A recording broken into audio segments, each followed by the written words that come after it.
1971 সাল তো দেখিনি, কিন্তু 24 সাল তো দেখেছি।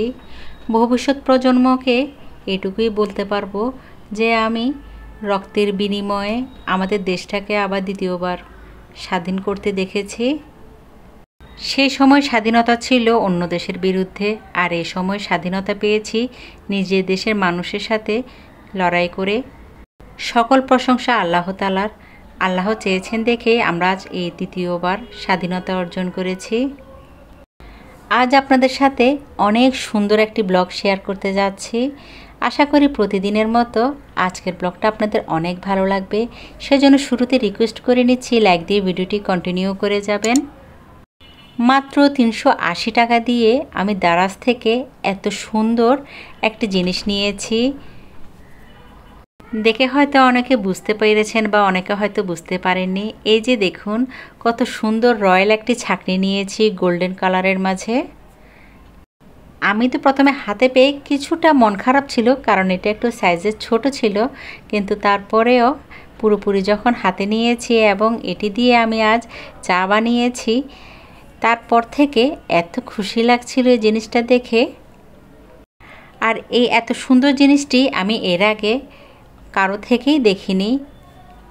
অনেক সময় দেখা যায় অন্য কারো থেকে কিছু দেখে যদি নিজে কিছু কিনি, তাহলে অন্যরা মনে করে কি আমি তাকে ফলো করেই কিনেছি বা তাকে কপি করেছি। তো চলুন, এত সুন্দর একটা জিনিস দিয়ে আমি কি করেছি সেটা কিছুক্ষণ পরে শেয়ার করব। আসসালামু আলাইকুম ভিউয়ার্স, কেমন আছেন সবাই? আলহামদুলিল্লাহ আমি ভালো আছি। নতুন করে আবার স্বাধীনতা অর্জন করেছি। গত প্রিভিয়াস কিছু ব্লগে আমি দেশের যে পরিস্থিতি ছিল সেই পরিস্থিতি নিয়ে তো অনেক কিছুই বলেছি, যেটা আপনারা অনেকে হয়তো শুনেছেন, খেয়াল করেছেন। আর অনেক আপুরা আমাকে এটার জন্য অ্যাপ্রিসিয়েট জানিয়েছেন। আলহামদুলিল্লাহ।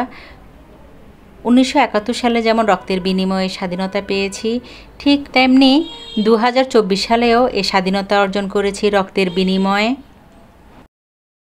আজ আমরা হয়তো দ্বিতীয়বার আবার স্বাধীন হয়েছি, তবে স্বাধীনতা অর্জনের চেয়ে রক্ষা করা অনেক কঠিন। সবাই তো দেখতে পাচ্ছেন দেশে কি পরিমাণ লুটপাট, এমনকি ধ্বংসযজ্ঞ চলছে। একজন সাধারণ নাগরিক হিসেবে শুধু এটুকুই বলতে চাই, আমাদের সকলকে আমাদের দেশে যে সকল সম্পদগুলো আছে সেগুলো রক্ষা করতে হবে। প্রতিশোধ পরায়ণ হয়ে অন্যর ক্ষতি করে কী লাভ বলুন? আমরা নিজেরাই তো এই দেশে থাকবো। তো চলুন, আমরা আমাদের মনের মাঝে যে সকল রাগ, বিদ্বেষ এবং অহংকার আছে সব কিছু ফেলে নতুন করে আবার জীবন পরিচালনা করি সুন্দর এই দেশটাকে নিয়ে। আমরা যদি নিজেদেরকে পরিবর্তন করতে পারি, তাহলে দেখবেন আমাদের এই দেশটা একসময় অনেক উপরে এবং অনেক দূর পর্যন্ত এগিয়ে যাবে। এদিক দিয়ে আজ সকালবেলা এত খুশি লাগছিল, মনে হচ্ছে অনেক দিন পর মন থেকে যে কষ্টটা আছে সেটা চলে যাওয়ার পর। সকালবেলা যখন ঘুম থেকে উঠেছি, নামাজ পড়ে অনেকক্ষণ বারান্দায় দাঁড়িয়েছিলাম। তো এরপরে হঠাৎ করেই মনে হলো ছেলেদের জন্য কিছু না কিছু তো বানাতে হবে। তো হঠাৎ করে মনে হলো ঘরে একটু করে পোলাও চাল আছে, সেই সাথে ডিম আছে, ঘরে কোনো মুরগির মাংস ছিল না। তো ঝটপটভাবে একটু ফ্রাইড রাইস রান্না করে ফেলি। আর অনেক দিন হলো আমি এই খাবারটা রান্না করি না। তো এদিক দিয়ে রুটি এবং পরোটা কোনো কিছুই আমার থেকে বানাতে ইচ্ছা করছিল না। তো ঝটপটভাবে এই খাবারটা আমি রান্না করে ফেলেছি। আর এই জিনিসটা যেটা আমি রান্না করেছি সেটা আমি কিছুদিন আগে RFL বেস্ট বাই থেকে যে কড়াইটা কিনেছি সেখানের মাঝেই আমি বানিয়েছি। আর একটা জিনিস কি, যে কোনো নতুন জিনিসের মাঝে প্রথম প্রথম রান্না করলে সত্যি অনেক ভালো লাগে। আমার থেকে তো অনেক ভালো লাগে, কার কী অবস্থা সেটা আমি হয়তো জানি না। তো আলহামদুলিল্লাহ, এদিক দিয়ে আমার ফ্রাইড রাইসটাও হয়ে গিয়েছিল। ঘরে থাকা উপকরণ দিয়ে খুব চটপটভাবে আমি এবং চটজলদি করে এই খাবারটা বানিয়ে ফেলেছি। এদিক দিয়ে আমার বড় ছেলে বলল তাকে নাকি আমি খাবারটা এভাবেই সার্ভ করে দিই। তো সে যেভাবে চেয়েছে সেভাবে আমি খাবারটা তাকে সার্ভ করে দিয়েছি। তো অন্যদিকে তাকে এই খাবারটা দেওয়ার পরে আমার তো অনেক খিদা লেগে গিয়েছিল, কারণ যে কোনো ব্লগ রেডি করতে গেলে অনেক লেট হয়ে যায়। বিশেষ করে তখন যদি শ্যুট করতে যাই, তখন তো আমরা যারা ব্লগার আছি তারা বুঝতে পারি। তো এদিক দিয়ে তাকে খাবারটা আমি সার্ভ করে দিয়ে হঠাৎ করে মনে হলো আমার থেকে একটু বারান্দায় বসে যদি সুন্দর করে আমি এই সকালে ব্রেকফাস্টটা করি, তাহলে খুব একটা মন্দ হয় না।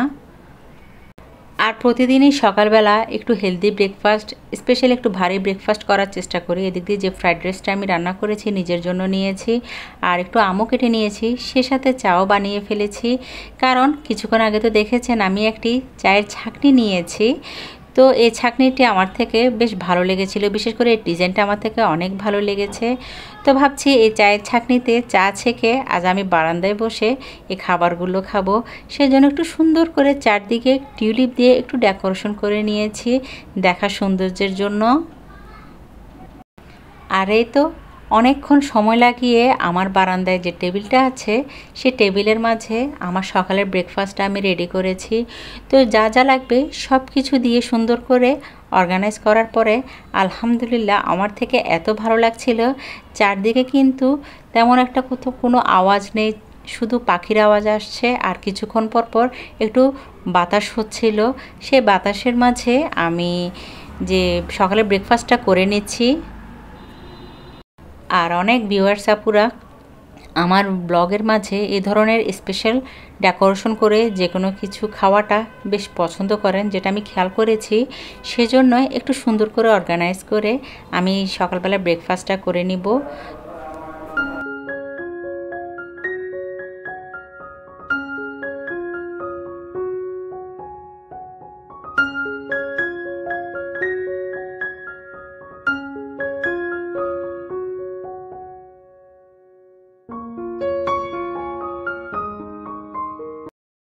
এত সুন্দর একটা জায়গায় একা একাই খেতে হচ্ছে।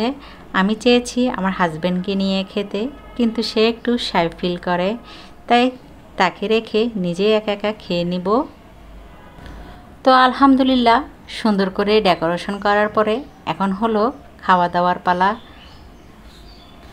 তবে আমি আজ এখানে চা একটু বেশি বানিয়েছি আমার জন্য, তার জন্য। তাকে চা বানিয়ে আমি এই চায়ের ছাঁকনি দিয়ে ছেঁকে দিয়ে দিয়েছিলাম, সেও খেয়ে ফেলেছে। তো আমি একটু সুন্দর করে রেস্ট নিয়ে হেলে দুলে বসে ভাবতে ভাবতে সেই সাথে সুন্দর একটি মুহূর্তে নতুন এই দেশটাকে নতুন করে আবার উপভোগ করছি। গত কিছুদিন ধরে আমাদের দেশে কি ঘটেছিল সেটা তো আমরা সবাই জানি। এক রুদ্ধশ্বাস বিজয় লাভের পরে এত শান্তি পেয়েছি। এই বিজয় থেকে আমাদের আসলে অনেক কিছু শেখার আছে। আমাদের যারা সন্তানরা আছে এবং আমরা যারা দেশের নাগরিক, এই বিজয় হলো অন্যায়ের পথে সকল বাধাকে অতিক্রম করে এগিয়ে যাওয়া। এই বিজয়টা হলো বাংলাদেশকে এমন একটা জায়গায় নিয়ে যাওয়া যেখানে গিয়ে আমরা সবসময় আমাদের দেশকে গর্ববোধ করতে পারি, যাতে আমরা বলতে পারি আমি বাংলাদেশি নাগরিক এবং আমি বাংলাদেশি। এদিক দিয়ে তো সকালে ব্রেকফাস্ট করে ফেলেছি, আর সে সাথে বসে একটু মজা করে সুন্দর করে চা খাবো। তো আমার যে সকল ভিউয়ার্স আপুরা আমার এই ব্লগটা আজ দেখছেন, তো আমার এই ছোট্ট জিনিসটি কেমন হয়েছে সেটা আপনারা চাইলে আমাকে কমেন্ট করে জানাতে পারেন।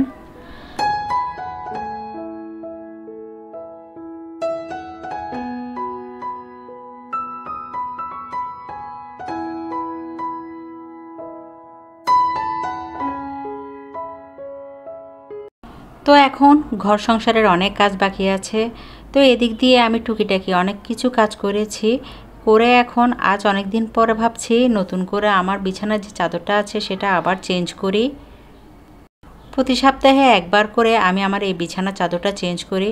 আর আমি যখনই বিছানার চাদর চেঞ্জ করি তখন বিছানার চাদরের যে কভারগুলো আছে সেগুলো ওয়াশ করার পরে দেখা যায় একটু বটে যায়। তো সেজন্য আমি সব সময় এগুলো বালিশে লাগানোর আগে একটু ইস্ত্রি করে ফেলি। এতে বালিশের কভারের পাশে যে কাপড়গুলো থাকে সেগুলোতে আর ভাঁজ পড়া থাকে না। আমার প্রিভিয়াস ব্লগে আমার অনেক আপুরা আমাকে অনেক সুন্দর সুন্দর কমেন্ট করেছেন, তবে আমি একটু ব্যস্ততার কারণে তাদেরকে কোনো কমেন্টের আনসার দিতে পারিনি। এদিক দিয়ে আমার বেডরুমে যখন এসেছি তখন চারিদিকে এত সুন্দর বাতাস হচ্ছিল আর খুব ভালো লাগছিল। বিশেষ করে যখন চারদিকে বাতাস হয় আমার বেডরুম এবং আমার কিচেনে আর লিভিং রুমে প্রচুর বাতাস প্রবেশ করে। সেই সময় আমার দরজার যে পর্দাগুলো আছে সেগুলো যখন উড়ে আমার বেশ ভালো লাগে। শান্তির জিনিসটা হয়তো এমনই, গত কিছুদিন যখনই আমি কাজ করেছি শান্তি তো ছিল না, যেগুলো আমি আমার ব্লগে শেয়ার করেছি, কিন্তু আজ দেখুন মনে কতটা খুশি এবং শান্তি নিয়ে এবং অনেকটা রিল্যাক্সে আজ আমি কত সুন্দর করে সবগুলো কাজ করে ফেলছি। আজ অনেকটা একটু রিল্যাক্সে কাজ করতে হচ্ছে, এর কারণ হলো আমি গতকাল রাতেই আজ দুপুরের জন্য এবং রাতের জন্য রান্না করে ফেলেছি। তো সেজন্য আজ তেমন একটা রান্না করার ঝামেলা নেই। সেজন্য আমি বেশিরভাগ সময় কী করি, যখনই রান্না করি চেষ্টা করি দুদিনের রান্না আগে থেকে করে রাখতে, এতে আমার একটু সুবিধা হয়, পরের দিন আর রান্না করার তেমন একটা ঝামেলা থাকে না। আর মাঝে মাঝে দেখা যায় প্রতিদিন রান্না করলে এত বিরক্ত লাগে, তো রান্না যখন নেই তো ঘরের টুকিটাকি যে সকল জিনিসগুলো আমার ক্লিন করার দরকার সেগুলো করে ফেলছি। আজ আমার বেডরুমটা এত ময়লা ছিল যা আমি আপনাদেরকে বলে বোঝাতে পারবো না। গত কিছুদিন দেশের এই অবস্থা দেখে আমি কোনো কিছুই ঠিকমতো ক্লিন করিনি, শুধু একটু উপরে কোনো রকম পরিষ্কার করে রেখেছিলাম, কিন্তু আজ যখন ক্লিন করতে গিয়েছি এত ধুলোবালি পড়েছিল কোনোভাবে হাত দেওয়া যাচ্ছিল না। ভালোভাবে তো ক্লিন করে ফেলেছিলাম কিছুক্ষণ আগে, এখন হালকা পাতলাভাবে যেগুলো করছি সেগুলোই আপনাদের সাথে শেয়ার করছি। বেশ কিছুদিন ধরে এত বৃষ্টি পড়েছিল, তো এই বৃষ্টির মাঝে আমার বারান্দায় যে গাছগুলো ছিল সেগুলো ক্লিন রাখতে আমার থেকে অনেক কষ্ট হয়ে গিয়েছিল। একে তো ধুলোবালি পরে প্রত্যেকটা গাছ ময়লা হয়েছিল, তো গতকাল কী করেছি, যখন একটু ফ্রি ছিলাম পুরো বারান্দাটা আমি ক্লিন করে ফেলেছি। সে সাথে আমার বেডরুমে এবং লিভিং রুমে যে সকল ইনডোরের গাছগুলো আছে সেগুলো একটু পরিষ্কার করে নিয়েছিলাম। এদিক দিয়ে আপনাদের সাথে কথা বলতে বলতে আমি আমার বেডরুমটা ভালোভাবে ক্লিন করে ফেলেছি। ঘরদুয়ার যদি পরিষ্কার থাকে তাহলে এত ভালো লাগে, নিজের থেকেও অনেক রিল্যাক্স লাগে। তো আপনাদের সাথে কথা বলতে বলতে আমি তো ব্লগের একেবারে শেষ পর্যায়ে। আমার এই ব্লগটা যদি আপনাদের কোথাও কোনো অংশ ভালো লেগে যায় তাহলে যে সকল ভিউয়ার্স আপুরা এবং ভাইয়ারা আমার এই ব্লগটা আজ নতুন দেখছেন তারা চাইলে সাবস্ক্রাইব করে পাশে থাকা অল বেল বাটনটি প্রেস করে রাখতে পারেন। আর আপনি চাইলে আমার এই ব্লগটি ফেসবুক পেজ থেকেও দেখে থাকতে পারেন। আর যারা এই কাজগুলো করেছেন তাদেরকে অসংখ্য ধন্যবাদ। তো চলুন আমার সংসারের কাজ দেখতে দেখতে আপনাদের সাথে কিছু কথা শেয়ার করি। উন্নত বিশ্বের প্রত্যেকটা সরকারের সাথে সাথে প্রত্যেকটা নাগরিকরা কিন্তু অনেক সচেতন হয়ে থাকে, তেমনি আমরা চাইলেও কিন্তু যে যার জায়গা মতো নিজেদের যে সকল দায়িত্বগুলো আছে সেগুলো পূরণ করতে পারি।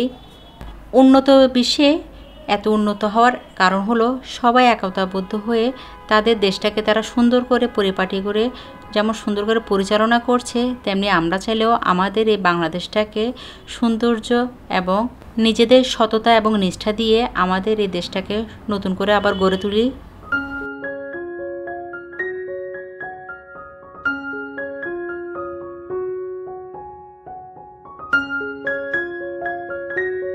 এদিক দিয়ে কিছুদিন আগে আমার মেজো চাচু আমাকে বলেছিল তার জন্য যেন এই পিঠাটা আমি বানিয়ে আনি।